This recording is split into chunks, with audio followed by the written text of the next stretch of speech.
Hi friends, welcome back to crypto India channel instant updates. तो दोस्तों, आज के वीडियो में काफ़ी सारी अपडेट्स है, लेकिन वो सारी अपडेट शेयर करने से पहले हम एक बार बिटकॉइन की प्राइस देख लेते हैं। तो बिटकॉइन अभी मैक्सिमम अप ट्रेंड के अंदर $7,411 तक गया था और उसके बाद बिटकॉइन की प्राइस काफ़ी ज़्यादा फॉल करी, जहाँ पर कुछ फर्ड थी वो भी आई थी और बिटकॉइन यहाँ पर 6,263 के लेवल तक बिटकॉइन की प्राइस नीचे गिर गई थी। वहाँ से थोड़ा सा सपोर्ट पाते हुए जो आप देख सकते हैं यहाँ पर जो सपोर्ट था 6200 का, उस सपोर्ट के वहाँ पर रीच आउट करने के बाद बिटकॉइन ऊपर गया और अब जाके $6,450 के अराउंड स्टेबल हो रहा है। तो नेक्स्ट फ्यू डेज के अंदर अगर प्राइस को देखने की बात करें तो हम आपको बोलेंगे दो सपोर्ट लाइन है, इसमें बहुत क्लोज अटेंशन आप पे करना। सबसे पहले ये है 6200 की जो यहाँ पर सपोर्ट है वो आपको देखना है। उसके बाद यहाँ पर है $5,800 का जो सपोर्ट है वो। तो ये पहले जो $6,200 का जो सपोर्ट है दोस्तों, ये देखना है कि आने वाले वीक के अंदर या फ्यू डेज के अंदर बिटकॉइन की प्राइस इस सपोर्ट के ऊपर रहती है $6,200 के ऊपर, या फिर उससे नीचे गिरती है। अगर $6,200 के नीचे गिरती है तो उसके बाद फिर ये देखना है कि जो नेक्स्ट लेवल है 5,800 का, इसको भी ब्रेक करती है कि नहीं करती, क्योंकि ये सबसे बॉटम का भी सपोर्ट है जो बिटकॉइन के अंदर हमको दिख रहा है। तो ये चीज़ आप थोड़ा सा देखना आने वाले टाइम के अंदर। मोस्ट प्रॉब्ली बिटकॉइन की प्राइस अगर $6,200 के ऊपर स्टेबल हो जाती है तो हमको काफ़ी अच्छा अप ट्रेंड भी आगे देखने को मिल सकता है। बाकी दोस्तों, जैसे मैं पुरानी वीडियोस के अंदर कवर करता हुआ आ रहा हूँ कि शॉर्ट्स जो हैं वो काफ़ी ज़्यादा बढ़ गए हैं। तो आप यहाँ पर भी देख सकते हैं बिटकॉइन के जो शॉर्ट्स थे काफ़ी नीचे आए थे, अब वापस राइज अप करके काफ़ी ऊपर आ गए हैं। तो ये हो सकता है शॉर्ट्स थोड़े और ज़्यादा ऊपर इंक्रीज़ करें, लेकिन उसके बाद दोस्तों ये शॉर्ट्स जो है वापस स्क्वीज आउट भी होंगे, क्योंकि डेफिनेटली ये बहुत हाई नंबर है और ये हाई नंबर चलेगा नहीं, तो कभी ना कभी इसको स्क्वीज आउट होना पड़ेगा। बस वो मतलब टाइम की बात है कब होता है। तो इसलिए अच्छा अप ट्रेंड आगे आने वाला है। तो अभी के लिए दोस्तों, अगर ऑल्ट्स की बात करें तो मैं आपको ये एडवाइस करूंगा कि यहाँ पर जो बिटकॉइन का ड्रॉप आया इसको केयरफुली आप मॉनिटर करें और आप यहाँ पर 3 इंस्टॉलमेंट्स के अंदर परचेस करने की कोशिश करें अगर आप बिटकॉइन को परचेस करना चाहते हैं। पहला, आप ये 6200 लेवल के ऊपर बिटकॉइन अभी परफॉर्म कर रहा है, तो यहाँ पर आप ऑल्ट्स के जो बॉटम आपको मिल रहे हैं वहाँ पर आप फर्स्ट पार्ट उठा सकते हैं। उसके बाद अगर ये 6200 का लेवल को ब्रेक करके और नीचे आता है तो उस पर आप सेकंड पार्ट पिक कर सकते हैं, और फिर अगर 5800 वर्स्ट केस सिनेरियो उसको भी ब्रेक करके नीचे आता है तो थर्ड पार्ट यहाँ पर आप पिक कर सकते हैं। तो इस तरह से थोड़ा सोच समझ के आप ऑल्ट कॉइन्स में ट्रेडिंग कर सकते हैं, यहाँ पर आप परचेस कर सकते हैं, ताकि जो नेक्स्ट अप ट्रेंड आए वहाँ पर जब ऑल्ट्स की और बिटकॉइन की सबकी प्राइस ऊपर जाएगी तो वहाँ पर अपना थोड़ा प्रॉफिट बुक कर सकते हैं और ऑल्ट्स को बेच के बाहर निकल सकते हैं। तो फर्स्ट न्यूज़ में दोस्तों हम कवर करेंगे गोल्डमैन सैक्स का जो रिसेंट फंड हुआ था। और बेसिकली अगर आप गोल्डमैन सैक्स नहीं जानते हैं दोस्तों, तो ये बहुत बड़ी अमेरिकन इन्वेस्टमेंट बैंक है, फाइनेंशियल सर्विसेज प्रोवाइड करते हैं, मतलब पैसे वाले लोग हैं, पैसे वाली फर्म है। तो गोल्डमैन सैक्स ने अराउंड दिसंबर में ये अनाउंस किया था कि ये भी अपना क्रिप्टो करेंसीज़ के अंदर ट्रेडिंग डेस्क लेके आ सकते हैं, और उसके बाद फिर रिसेंटली ये भी अनाउंसमेंट करा था कि ये बिटकॉइन या क्रिप्टो करेंसीज़ की कस्टडी भी लेके आएंगे। तो इस चीज़ का काफ़ी पॉजिटिव इंपैक्ट पड़ा था मार्केट के अंदर। लेकिन रिसेंटली आर्टिकल आया जहाँ पर ये बोला गया कि अननेम्ड सोर्सेज के थ्रू ये पता चला है कि अब गोल्डमैन सैक्स ने ये जो प्लान था ये ड्रॉप कर दिया है, जिसके कारण मार्केट में काफ़ी पैनिक हुआ, बिटकॉइन की प्राइस भी काफ़ी ड्रॉप हुई और जगह जगह उसके बारे में बात हो रही थी। तो दोस्तों, इस तरह की फंड यहाँ पर चल रही थी, लेकिन फिर गोल्डमैन सैक्स के जो CFO हैं उन्होंने रिसेंटली बताया कि जो पूरी न्यूज़ है ये फेक न्यूज़ है, ऐसा कुछ भी नहीं है। और गोल्डमैन सैक्स अभी भी प्लान कर रहे हैं। सबसे ज़्यादा इनका फोकस जो है वो कस्टडी के ऊपर है, क्योंकि कस्टडी इनको लगता है कि काफ़ी अच्छा एक गेटवे है जब क्रिप्टो करेंसीज़ की बात होती है। और उसके बाद जब trading physical bitcoin trading platform की बात होती है तो हाँ, वो भी करेंगे, लेकिन उसमें थोड़ा सा टाइम लगेगा, क्योंकि ये सारी जो चीज़ें होती हैं ये इंस्टेंटली नहीं होती है कि आज बोल दिया तो एक महीने में हो गया। इट टेक्स टाइम, क्योंकि इनको भी अपना पूरा रेगुलेशंस देखने पड़ेंगे, प्रॉपर लाइसेंसेज लेने पड़ेंगे, अप्रूवल्स लेने पड़ेंगे, और उसके बाद जाके जब पूरा इंफ्रास्ट्रक्चर इनका बना हुआ होगा तब जाके ये चीज़ें आगे लेके आ सकते हैं। तो उसमें टाइम लगता है। तो इस चीज़ में दोस्तों आप ध्यान रखना, हो सकता है ऐसी फंड आपको आगे और भी देखने को मिले, क्योंकि जिस तरह से देखा जाए बहुत ही प्लान्ड एक तरह से मैनिपुलेशन था। और क्योंकि देखें तो एक तरह से ये पूरी फेक न्यूज़ थी जो सामने लेके आई गई। और मार्केट के अंदर भी बिटकॉइन के अगर आप लेवरेज ट्रेडिंग के अंदर शॉर्ट्स देखेंगे वो एकदम से काफ़ी ज़्यादा इंक्रीज हो गए थे। आई डोंट नो लिंक था कि नहीं था, लेकिन कुछ ना कुछ डेफिनेटली था। तो दोस्तों, आप हमेशा ध्यान रखना, कभी भी आप कोई आर्टिकल पढ़ते हैं, चाहे वो इंडिया का हो या बाहर का हो, और उसमें लिखा हुआ है अननेम्ड सोर्सेज, तो उसमें हमेशा आप एक थोड़ा सा ये सोच के रखना कि ये गलत भी हो सकता है, ये फेक न्यूज़ भी निकल सकती है, क्योंकि मोस्टली यही होता है। क्योंकि जब तक जो स्टेटमेंट है वो एक्चुअल जो फर्म है जिनके बारे में स्टेटमेंट है वो खुद उनके मुंह से नहीं आती है, या किसी डॉक्यूमेंट में या किसी आर्टिकल में पब्लिश वो खुद नहीं करवाते हैं, तब तक बिलीव करना सही नहीं है। और जिस तरह से क्रिप्टो करेंसी वॉलेटाइल मार्केट है, यहाँ पर तो आपको पता ही है, लोगों को मौका चाहिए होता है, वेल्स को मौका चाहिए होता है मैनिपुलेशन करने का, पैनिक क्रिएट करने का। और क्योंकि उनके पास बिटकॉइन भी हैं तो उनके बेनिफिट में निकल जाती हैं चीज़ें पैसे कमाने के लिए। तो थोड़ा सा इस चीज़ से आप लेसन लेना। ये फर्स्ट टाइम नहीं है कि इस तरह की फंड क्रिएट करी गई है, पास्ट में भी बहुत बार ऐसा हुआ है, लेकिन जब तक ऑफिशियल स्टेटमेंट आती है, लोगों के रिएक्शंस आते हैं, तब तक मार्केट एकदम ख़राब हो चुका होता है, क्योंकि वेल्स का जो मोटिव होता है वो पूरा हो चुका होता है।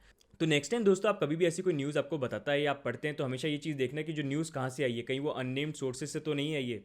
आइए तो ओरिजिनल जिनका स्टेटमेंट जिनके थ्रू आनी चाहिए उनसे आनी चाहिए। तो वो चीज़ का थोड़ा सा आप ध्यान रखना और मैनिपुलेशन से थोड़ा बच के रहना।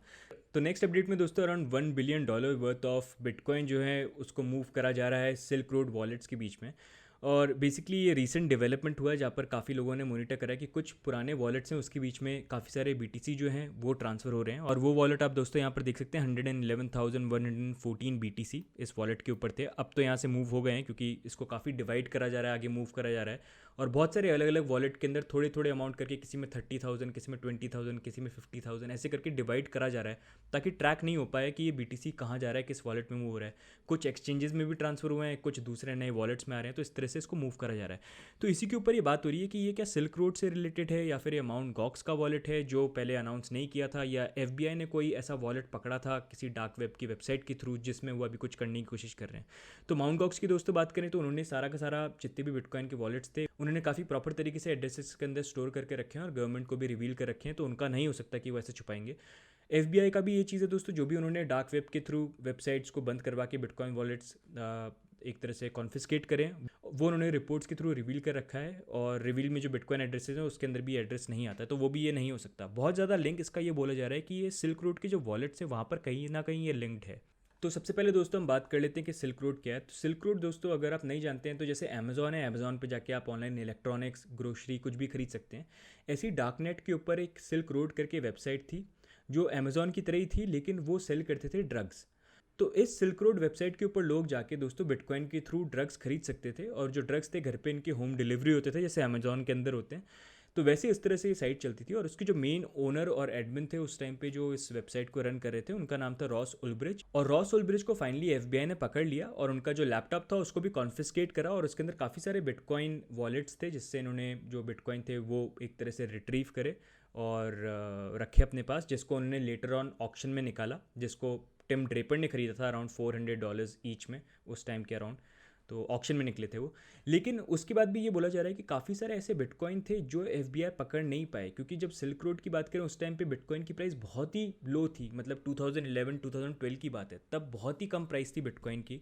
और बहुत ज़्यादा बिटकॉइन थे इनके पास, जिसमें से बोला जा रहा है कि अराउंड 600,000 बिटकॉइन रॉस उल्ब्रिज ने दूसरे कोल्ड वॉलेट्स के अंदर रखे थे, ऐसे अननोन वॉलेट एड्रेस जो पता नहीं है किसी को कि कौन से हैं, क्या है, ना FBI को उसके बारे में इन्फॉर्मेशन है। तो उसी में से एक ये वॉलेट हो सकता है, क्योंकि कुछ लोगों ने यहाँ पर रिसर्च करके जो रॉस उल्ब्रिज के पुराने नोन वॉलेट्स हैं उससे कुछ लिंक निकाला है। तो मैं आपको यहाँ पर दिखाता हूँ कि बेसिकली ये लिंक क्या निकाला है। तो दोस्तों रॉस उल्ब्रिज का एक नोन वॉलेट था और मैं आपको उसकी इन्फॉर्मेशन यहाँ पर दिखाऊंगा। ये है बिटकॉइन टॉक, और यहाँ पर बेसिकली फॉरम पे पहले के टाइम पे काफ़ी ज़्यादा जो भी क्वेश्चंस और क्वेरीज आती थी लोग यहाँ पर डिस्कस करते थे, चाहे वो बिटकॉइन वॉलेट की बात हो या कुछ भी हो। तो यहाँ पर भी दोस्तों आप देख सकते हैं एल्टॉइड करके एक यूज़र है जिसने यहाँ पर एक क्वेश्चन डाला था, और ये एल्टॉइड दोस्तों बाद में रिवील हुआ था कि ये रॉस उल्ब्रिज का एक एलियस था। उनके दो एलियस थे नोन बिटकॉइन टॉक के ऊपर। तो उनका एक एलियस था DPR और दूसरा जो एलियस था वो था एल्टॉइड। और यहाँ पर इन्होंने एक वॉलेट, बिटकॉइन वॉलेट एड्रेस जो है यहाँ पर मेंशन कर रखा है जिसमें कुछ API क्वेरी थी इनकी। और ये जो वॉलेट है दोस्तों आप यहाँ पर देख सकते हैं, और इसी वॉलेट से दोस्तों कुछ ट्रांजेक्शन हैं जो इंटरलिंक्ड है। जो नया जो 111,000 बिटकॉइन जिसके अंदर थे इस वॉलेट के अंदर, इससे कहीं पर लिंक है, उसका मैं आपको यहाँ पर दिखाता हूँ। एक किसी पर्सन ने उसको यहाँ पर रिवील किया है। तो इन्होंने पूरी यहाँ पर इन्फॉर्मेशन डाली हुई है कि ठीक है ये एक मेन वॉलेट था जिसके अंदर अराउंड 111,000 जो भी BTC थे वो स्टोर्ड हैं, और ये नोन वॉलेट एड्रेस था रॉस उल्ब्रिज का। तो उन्होंने यहाँ पर पूरे देखिए आप यहाँ से लेके पूरा लिंक निकाला है, जो ट्रांजेक्शन यहाँ पर इंटरलिंक्ड एक तरह से हो रहे हैं। और ये पूरे ट्रांजेक्शन अगर आप फॉलो करेंगे तो फाइनली आप देखेंगे कि ये ट्रांजेक्शन कहीं ना कहीं ये जो 111,000 बिटकॉइन वाला वॉलेट था वहाँ पर लिंक्ड है। तो यहाँ पर बेसिकली इन्होंने बताया कि ये नहीं पता है कि ये रॉस उल्ब्रिज का ही वॉलेट है या रॉस उल्ब्रिज के साथ में काम करने वाले कोई लोग थे या कोई नोन थे उनका वॉलेट है, ये इन्फॉर्मेशन नहीं है। लेकिन कहीं ना कहीं ये सिल्क रोड से कुछ लिंक इसका ज़रूर है। और अब रिसेंटली इसको जिस तरह से बिटकॉइन को मूव करा जा रहा है 111,000 को डिवाइड कर करके खूब सारे अलग अलग वॉलेट्स बना के, और ये जो बंदा है दोस्तों जो बिटकॉइन को मूव कर रहा है और जिस तरह से मूव कर रहे हैं उसको देख के पता चल रहा है कि ऐसा नहीं है कि कोई नया बंदा है जो मूव करे, ये ऐसा बंदा है जो काफ़ी टाइम से क्रिप्टो करेंसीज के अंदर है और उनको एक्जैक्टली पता है कि ये वॉलेट्स के अंदर किस तरह से आप मूव कर सकते हो, किस तरह से आप थोड़ा कंफ्यूज करने के लिए सेफली ट्रांजेक्शन कर सकते हो ताकि बिटकॉइन को कोई ट्रेस नहीं कर पाए इस वॉलेट के अंदर, स्पेशली जो है स्पेशली FBI अगर वो पीछे पड़ते हैं। और तो दोस्तों ये ओवरऑल केस हुआ है ना, आई थॉट आपसे मैं इसको शेयर करूंगा ताकि आपको पता रहे कि एग्जैक्टली जो ट्रांजैक्शन हो रहा है क्यों हो रहा है और क्या इसका लिंक है। आई होप इससे आपको समझ में आया हो। अभी के लिए काफ़ी लोग पैनिक ये भी कर रहे हैं कि शायद एक बार में ही पूरे के पूरे बीटीसी डंप हो जाएंगे, लेकिन ऐसा नहीं होगा। अगर जो बंदा इतना क्लेवरली बीटीसी को मूव कर रहा है तो वो निकालेगा भी तो धीरे धीरे करके निकालेगा, वो एकदम से 111,000 को ऐसे डंप नहीं करेगा। स्पेशली अगर वो सिल्क रोड से कहीं ना कहीं से लिंक्ड हैं इन सारी चीज़ों को देख के, तो थोड़ा सा ये सोचने की बात है। लेकिन पैनिक आपको पता ही है, हमारे क्रिप्टो करेंसी मार्केट के अंदर तो भर भर के पड़ा हुआ है। कुछ होना नहीं होना हो, लोग फिर भी सोच के बैठ जाते हैं कि हाँ कुछ गड़बड़ी होनी है। तो ये पूरा सिनेरियो दोस्तों। बाकी रॉ सिल्क ब्रिज और सिल्क रोड के ऊपर I will definitely make sure कि मैं एक बड़ा अच्छा वीडियो लेके आऊँ। बहुत ही इंटरेस्टिंग स्टोरी है, और बिटकॉइन की एक तरह से स्टार्टिंग और एक काफ़ी ज़्यादा इन्फ्लुएंस सिल्क रोड का भी रहा है बिटकॉइन की यूजिबिलिटी को लेके स्टार्टिंग के अंदर, जहाँ पर बिटकॉइन को ड्रग मनी माना जाता था और वहीं से इमेज बिटकॉइन की ऐसी बनी थी। तो मैं उसको कवर करूँगा। बहुत इंपॉर्टेंट है कि आप भी उसके बारे में जानें अगर आप क्रिप्टो करेंसी वर्ल्ड के अंदर हैं, क्योंकि ये एक बहुत बड़ा इंपॉर्टेंट पार्ट था उस टाइम पे अगर बिटकॉइन की आप बात करें। तो नेक्स्ट अपडेट पे दोस्तों हम बात करेंगे हुआबी एक्सचेंज की। उन्होंने रिसेंटली एक पब्लिकली लिस्टेड फर्म है उसको एक्वायर किया है, और ये जो फर्म है दोस्तों ये लिस्टेड है हांगकांग स्टॉक एक्सचेंज के अंदर, जो एक तरह से अगर आप देखेंगे तो एशिया का थर्ड लार्जेस्ट स्टॉक एक्सचेंज है। तो वहाँ पर ये जो फर्म है वो लिस्टेड थी, और इस फर्म का नाम है पेंट्रॉनिक्स। तो पेंट्रॉनिक्स को इन्होंने एक्वायर करा है, और बेसिकली ये इलेक्ट्रॉनिक पार्ट्स बनाते हैं। हम यहाँ पर देख सकते हैं LED lights, solenoid coils, chargers, तो इस तरह के प्रोडक्ट्स ये पूरे बनाते हैं। और हुआबी ने पेंट्रॉनिक्स के अंदर अराउंड 73.73% उन्होंने एक्वायर करा है। तो दोस्तों ऑल्दो ये फर्म जो है बहुत बड़ी नहीं है, लेकिन स्टिल ये काफ़ी बड़ी बात है जिस तरह से आज की डेट में crypto currency exchanges, crypto currency projects, जो रियल वर्ल्ड फर्म्स हैं, कंपनीज इतने टाइम से चल रही हैं, जो पुरानी कंपनीज हैं उनको एक्वायर कर रहे हैं। ट्रॉन ने यू टॉरेंट को एक्वायर करा। यहाँ पर हुआबी को आप देख सकते हैं, ये जो पेंट्रॉनिक्स है इसको इन्होंने एक्वायर करा है। कॉइन बेस ने काफ़ी सारी ऐसे इन्वेस्टमेंट फर्म्स हैं यूएस के अंदर, उनको उन्होंने एक तरह से एक्वायर करा है लाइसेंसेस के लिए। आप टोकन पे को देख सकते हैं, लाइट कॉइन को देख सकते हैं, तो ये भी एक तरह से स्टेक इन्होंने बाय करे हैं जर्मन बैंक्स के अंदर। तो आप देख सकते हैं किस तरह से चीज़ें अब मूव हो रही हैं, क्योंकि आगे जाके ये जो क्रिप्टो करेंसी के प्रोजेक्ट्स हैं ये बहुत ज़्यादा इन्फ्लुएंशियल हो जाएंगे, स्पेशली जो अच्छे प्रोजेक्ट्स हैं और अच्छा रिटर्न आगे जाके दे सकते हैं। बाइनेंस भी बहुत बड़ी चीज़ बनेगा आगे जाके। बाइनेंस भी बहुत सारी चीज़ें कर रहा है, बहुत कंपनीज एक्वायर कर रहा है, चीज़ें मूव कर रहे हैं। तो दोस्तों ये बहुत बड़ी चीज़ नहीं है, लेकिन स्टिल इससे ये प्रूव होता है कि किस तरह से क्रिप्टो करेंसी वर्ल्ड का एक तरह से इन्फ्लुएंस बढ़ रहा है, किस तरह से प्रोजेक्ट्स एक्सपैंड हो रहे हैं, और अवेयरनेस भी किस तरह से बढ़ रही है। बाकी लेट्स सी आगे जाके गूगल या फेसबुक को कौन से प्रोजेक्ट्स बाय करते हैं, कौन से एक्सचेंज बाय करते हैं। तो दोस्तों क्योंकि यहाँ पर कॉइनबेस की बात करें तो नेक्स्ट अपडेट भी कॉइनबेस की है। कॉइनबेस काफ़ी सारी चीज़ें कर रहे हैं, और यहाँ पर एक इन्फॉर्मेशन ये आई कि कॉइनबेस कंसिडर कर रहे हैं कि आगे जाके खुद का क्रिप्टो ETF वो लॉन्च करेंगे ब्लैक रॉक के साथ। ब्लैक रॉक अगर आपको नहीं पता है तो बहुत बड़ी इन्वेस्टमेंट फर्म है, और उन्होंने कुछ महीने पहले इंटरेस्ट शो करा था क्रिप्टो ETF के अंदर। उन्होंने ये बोला था कि आगे जाके वो ETF लेके आ सकते हैं, अभी जल्दीबाजी नहीं है, टाइम लगेगा, रिसर्च करेंगे वो। तो यहाँ पर अब ये इन्फॉर्मेशन आई, लेकिन मैं आपको पहले ये बता दूँ दोस्तों कि इस आर्टिकल के अंदर भी ये लिखा हुआ है कि कुछ सोर्सेज से इनको पता चला है, जिनको इस मैटर के बारे में जो जानते हैं उनसे उनको पता चला है, लेकिन कुछ नाम वाम नहीं है, कुछ कंफर्म नहीं है, तो इतना इस पर बिलीव मत करना। लेकिन अगर हम देखें कि ठीक है एक बार की ये मान लेते हैं कि 10% अगर ये न्यूज़ सच भी निकल जाती है, तो फैक्ट के अकॉर्डिंग अगर देखा जाए तो कॉइनबेस काफ़ी पुराना एक्सचेंज है, काफ़ी एक्सपीरियंस है, काफ़ी इन्फ्लुएंस है उनका, काफ़ी सारे बैंकिंग लाइसेंसेज उन्होंने एक तरह से एक्वायर करे हैं, काफ़ी सारी चीज़ें वो ऑलरेडी रन कर रहे हैं। कॉइनबेस का खुद का कस्टडी भी है जो गोल्डमैन सैक्स लाने की बात कर रहा है। कस्टडी अगर आपको नहीं पता है तो बेसिकली होता है जैसे बैंक के अंदर आप जाके अपने पैसे जमा कर देते हो लॉकर के अंदर, और बैंक टेक केयर करता है कि ठीक है आपका जो भी इंपॉर्टेंट स्टफ है हमारे पास हमने रखा, हम उसको गार्ड करेंगे। तो ऐसी अगर क्रिप्टो कस्टडी की बात करें तो वो भी इसी तरह से होगी कि एक कोई एंटिटी होगी, चाहे वो कॉइनबेस हो गया या फिर गोल्डमैन सैक हो गया, वो आपके बिहाफ पे आपके बिटकॉइन खरीद के खुद के पास रखेंगे, प्राइवेट कीप भी खुद के पास रखेंगे, और रिस्पॉन्सिबिलिटी लेंगे कि अगर आपने बिटकॉइन खरीदे हैं हमारे थ्रू और हमारे पास रखवाए हैं तो हम उसको सब मतलब एकदम बचा के रखेंगे, उसका इंश्योरेंस करके रखेंगे, और कल को अगर कुछ गड़बड़ होती है तो हम आपको वापस पे बैक करेंगे इस तरह से। तो बेसिकली ये होगा कि सेफ़र वे एक तरह से क्रिप्टो करेंसी को लेके रखने का, या एक तरह से क्रिप्टो करेंसी को रखने का बैंक मान लीजिए आप, जहाँ पर आपको खुद को प्राइवेट की स्टोर करने की ज़रूरत नहीं है, और ये डरने की ज़रूरत नहीं है कि कल को हैक तो नहीं हो जाएगी मेरी प्राइवेट की, या मैं भूल नहीं जाऊँ, तो वहाँ पर ये कस्टडी आती है। तो वही इसका मतलब है। तो यहाँ पर कॉइनबेस की भी खुद की कस्टडी है जो इन्होंने लॉन्च कर रखी है, और आगे बहुत सारे क्रिप्टो करेंसी एसेट्स और लेके आने वाले हैं, ऑल्ट कॉइन्स। तो इस तरह के एक्सपीरियंस है। तो यहाँ पर अगर कॉइनबेस ब्लैक रॉक के साथ जो इतनी बड़ी इन्वेस्टमेंट फर्म है उनके साथ अगर ये पार्टनरशिप कर लेते तो डेफिनेटली बहुत बड़ी चीज़ होगी, और शायद सच हो भी जाए, लेकिन कुछ बोल नहीं सकते। होने में तो सिर्फ फोमो क्रिएट करने के लिए ये आर्टिकल निकला हो, ऐसा भी हो सकता है। लेकिन पॉजिटिव हो सकता है क्योंकि कॉइनबेस काफ़ी वेटरन एक्सचेंज है, काफ़ी एक्सपीरियंस है, काफ़ी इन्फ्लुएंस है। प्लस अगर ETF की बात करें तो सूनर और लेटर दोस्तों वो अप्रूव होने वाले हैं, ये तो डेफिनेटली होगा ही होगा।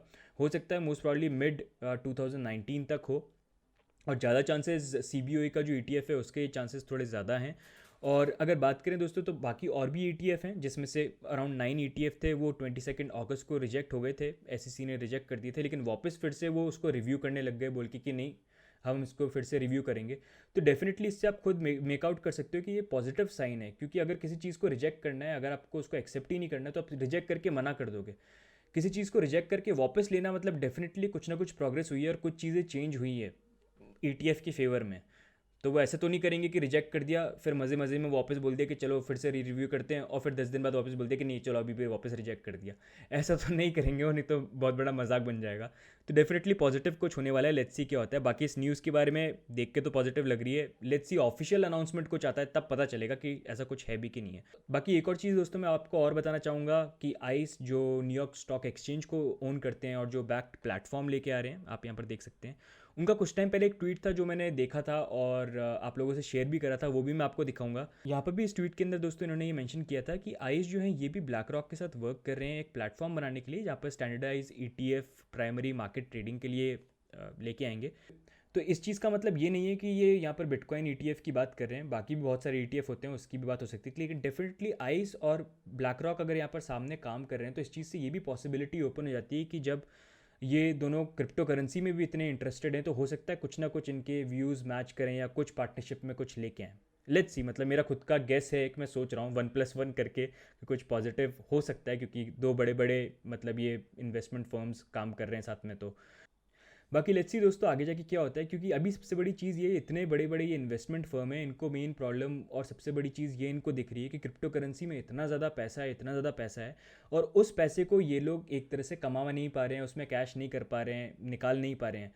और उस चीज़ का फ़ायदा जो है ये क्रिप्टो करेंसी एक्सचेंजेस जैसे बाइनेंस, कॉइनबेस, ये सारे के सारे एक जो एक्सचेंजेस हैं, जो ICO प्रोजेक्ट्स हैं, ये मतलब सब आपस में खूब पैसे कमा रहे हैं उस चीज़ के अंदर। और ये जो पुराने ट्रेडिशनल जो इन्वेस्टमेंट फर्म्स हैं ये इसके अंदर अभी तक घुसे नहीं और पैसे नहीं कमा रहे हैं। तो इनको पता है कि ये मार्केट रुक नहीं रहा है, इतने टाइम से देख रहे हैं बढ़ता ही जा रहा है, बढ़ता ही जा रहा है, बढ़ता ही जा रहा है। तो जितनी जल्दी ये घुस जाएँ प्रॉपर तरीके से लाइसेंसेज लेके, वही जल्दी पैसा कमा पाएगा और आगे निकल जाएगा बाकी लोगों से। तो सब रेस लगा रहे हैं, सब यहाँ पर कोशिश कर रहे हैं कि ETF लेके आओ, अलग अलग ट्रेडिंग प्लेटफॉर्म लेके आओ, फिजिकल बिटकॉइन ट्रेडिंग प्लेटफॉर्म लेके आओ, ताकि ये पैसा कमाना चालू करें। तो वही चीज़ चल रही है दोस्तों, और ये सारी चीज़ें देख के मैं तो बहुत पॉजिटिव फील करता हूँ। जिस तरह से नई पार्टनरशिप के अनाउंसमेंट होते हैं, सारी चीज़ें होती हैं। सिर्फ एक चीज़ की प्रॉब्लम है क्रिप्टो करेंसी वर्ल्ड के अंदर, और वो है मैनिपुलेशन, जो टाइम टू टाइम होता रहता है, फेक न्यूज़ जो आती रहती है। एंड इसलिए एट टाइम्स ये भी बहुत इंपॉर्टेंट है कि रेगुलेशन आए, स्पेशली जब आप सेंट्रलाइज्ड क्रिप्टो करेंसी एक्सचेंज की बात करते हैं, या आप ETF की बात करते हैं, या मार्जिन ट्रेडिंग प्लेटफॉर्म्स की बात करते हैं, तो वहाँ पर काफ़ी इंपॉर्टेंट है ताकि कोई एक ऐसी एंटिटी हो जो मैनिपुलेशन जब भी हो उसके ऊपर पूरी आँख रखे। स्पेशली अगर आप सिर्फ ट्रेडिंग की बात करें, जो लोग ट्रेड करते हैं, खरीदेंगे क्रिप्टो करेंसी, लॉन्ग टर्म के लिए होल्ड कर रहे हैं, क्योंकि उनको नेगेटिवली ये काफ़ी चीज़ें इफेक्ट कर जाती हैं। और स्पेशली जो नए लोग हैं, जो नए इन्वेस्टर्स आने की कोशिश करते हैं, वो ये सब चीज़ें देख के बहुत डर जाते हैं कि किसी बंदे ने पैसे लगाए और 2 दिन के अंदर एकदम गरीब हो गया, तो वो क्यों, अगला बंदा क्यों आएगा, 10 लोगों को बुराई करेगा ना। तो वो चीज़ है, तो इसलिए रेगुलेशन भी काफ़ी इंपॉर्टेंट है। और चीज़ें धीरे धीरे, जैसे मैं आपको हमेशा बोलता हूँ कि 2018 will be a year of regulation, जहाँ पर क्रिप्टो करेंसी को एक्सेप्ट करके रेगुलेट करके लाने की बात होगी, और वही चीज़ अभी तक चल रही है, और उसी से धीरे धीरे अब चीज़ें अनफोल्ड हो रही हैं, और एक तरह से पॉजिटिव वे में सामने निकल के आ रही है, और धीरे धीरे और ज़्यादा अच्छी चीज़ें भी हमारे सामने आनी चाहिए। होप तो मैं यही करता हूँ। बाकी लेट्स सी, बाकी आपके जो भी कमेंट्स हो आप मेरे को बताना कमेंट करके। तो दोस्तों आज के लिए बस इतने ही इंस्टेंट अपडेट्स। वीडियो बहुत लंबा हो गया, छोटे करने की कोशिश करी थी, नेक्स्ट वाला छोटा कर लेंगे, चलो ये थोड़ा लंबा आप देख लेना। और चैनल पे फर्स्ट टाइम है तो सब्सक्राइब ज़रूर कर लीजिए, वीडियो को लाइक भी कर देना, और टेलीग्राम पे नहीं ज्वाइन करा है तो वहाँ पर ज्वाइन कर लीजिएगा। वहाँ पर हम सारे जो रीसेंट अपडेट्स होते हैं वो सेंड करते हैं, आपको काफ़ी हेल्प करेंगे, क्योंकि यूट्यूब पे बहुत टाइम लगता है वीडियोज़ डालने के लिए, और आपके लिए इंपॉर्टेंट है ज्वाइन करना अगर आप क्रिप्टो करेंसी वर्ल्ड के अंदर ट्रेडिंग करते हैं तो। दोस्तों आज के लिए बस इतना ही, जल्दी और वीडियोज़ लेके आएंगे, तब तक के लिए गुड बाय।